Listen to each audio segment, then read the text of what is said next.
Welcome back to another makeup lesson. Today we're going to create a classic party look. This is for so many different occasions and it's really easy to create as well. Let's get started. So as with every look that we create, we always want to start off with a clean base, and to do that you want to use a primer. So you can either mix your primer with your concealer or you can use a tinted primer. This one by Urban Decay. It's a classic. It's one of my absolute favorites. It's my kind of go-to. Basically, all you want to do is just apply this all over the lid. It will create a blank canvas for us to work on, disguise any discoloration, while also helping your eyeshadows last longer because it gives them something to hold on to, which is a really important part. Now let's recap on parts of the eye because I always get asked about this.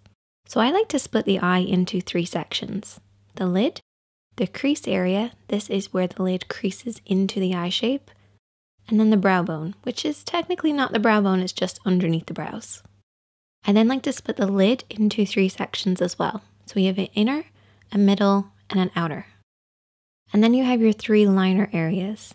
So we have your waterline, which is the lower part that you can see. We have the tight line or the upper waterline, which is underneath. And then we also have your lash line, which is that line across right by your lashes. And these are the kind of main areas that you apply liner. To create any eye makeup look, I usually use about 4 different eyeshadows. A highlight, a contour, and a mid-tone. Your mid-tone is basically in between your light and your dark. And then I also have a fade shade. Don't get scared, it's okay, we're only going to apply a very small amount of it, but it does make a big difference, and I'll explain why in a bit. Now for brushes, you really only need like 2 or 3. A blending brush and a pencil brush. Now I would recommend having actually 2 blending brushes, but that's optional. One for applying, one for blending, just so you don't muddy up your look. And then also a flat brush. This is for cutting the crease. You don't plan on cutting your crease, you can always use your fingertips for what we're going to do later. So there's all your tools. Now let's start applying.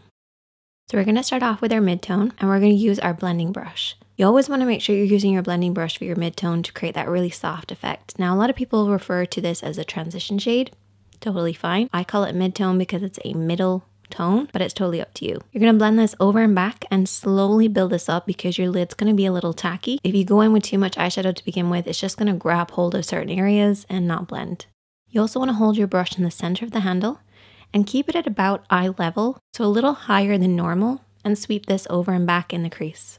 Don't worry if it looks kind of muddy on the lid, that's totally fine. Just make sure that blend upwards towards the brow bone is nice and smooth. Your contour is next, and this should be at least 1 shade darker than your skin tone. You're going to apply this with the smaller of the brushes that we've been using, and I want you to tap this. So literally hold the brush right in the center to get maximum control and just tap this on that outer edge. So the outer third of the lid.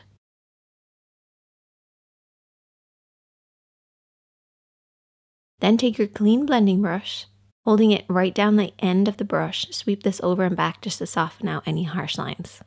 So this is just going to basically deepen the crease and just apply a little bit more of a depth look, so when we cut the crease it's going to look even sharper.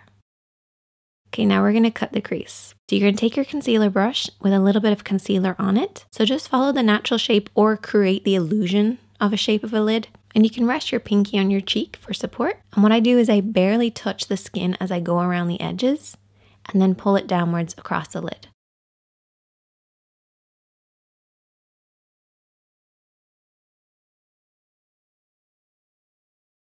We're going to move on to now applying our highlighter using that same brush, and we're going to go over everything that we've already cut. So you're basically going to create kind of a sharper effect, a brighter effect, and your highlighter is going to go on much nicer. So now we have a divide between that inner corner and the outer corner. So what we want to do is to create a fade. So we're going to use our fade shade. Take it on a blending brush and just apply this right where the 2 of them meet, and you can also blend this into the crease as well. At least that's my take on a fade shade. I don't think anybody else knows what it is, except for me and you guys, but it's awesome. We can also apply the glitter just to add a little bit of fun. We're going to apply it over everything that we've already applied, starting in the middle of the lid and then blending outwards and inwards. Next, I'm going to go in with liner. Don't panic. All we're going to do is just run along the lash line. Nothing fancy, nothing crazy, no wing. I'm also going to apply lots and lots of mascara. Your contour is next, and push this right underneath those lashes. And I've already applied lower lash mascara already. So we're basically just creating the illusion of a deeper effect. And there you go. That is the finished look. I hope that you guys will check this one out. Super easy, fun, and works on so many different people. And I will see you in the next one.